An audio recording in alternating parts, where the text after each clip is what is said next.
Hey Plymouth Park students, it's Travis, and I hope you're doing okay. I have to say that I've never experienced anything like this before, and I bet that you haven't either. This coronavirus is affecting everyone. It's just affecting everyone in different ways. And I know as students, one of the main ways it's affected you is by affecting your school. I know you're on spring break right now, but I know that the 2 weeks after spring break, you won't be going to school. You just happen to be doing your schoolwork at home online, which is probably something you're not used to. And when something like this comes along and changes our routine, changes our normal, everything is thrown off, we can react in different ways. Maybe you're okay with it. Maybe you're excited about it. Not excited about the virus, obviously, but excited that you don't have to go to school for the next few weeks. But maybe you're not excited. Maybe you're upset, or you're angry, or you're confused, or you're afraid, or any mixture of these emotions. And that's okay if you are.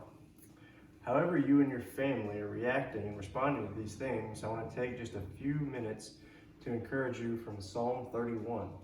We're going to look at Psalm 31, 1 through 5, just the first 5 verses.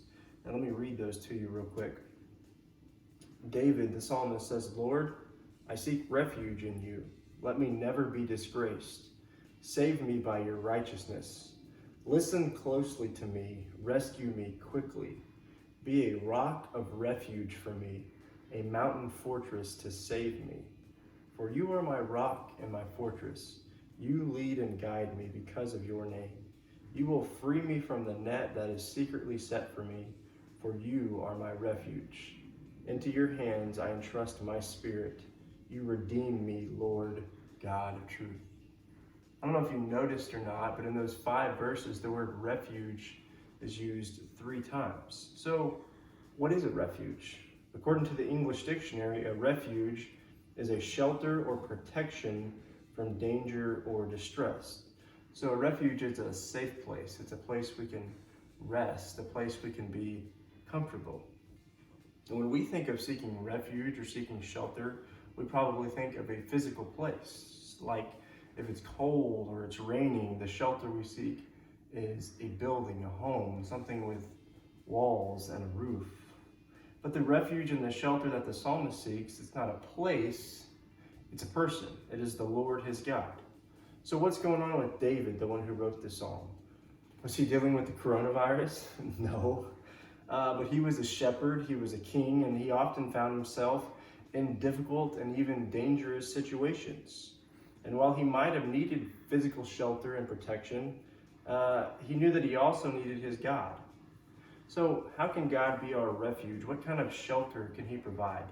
Let's look at these verses again real quickly, one by one. So in verse 1, "Lord, I seek refuge in you. Let me never be disgraced. Save me by your righteousness." So God in his very nature is righteous.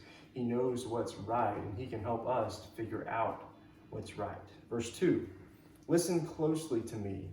Rescue me quickly. Be a rock of refuge for me, a mountain fortress to save me."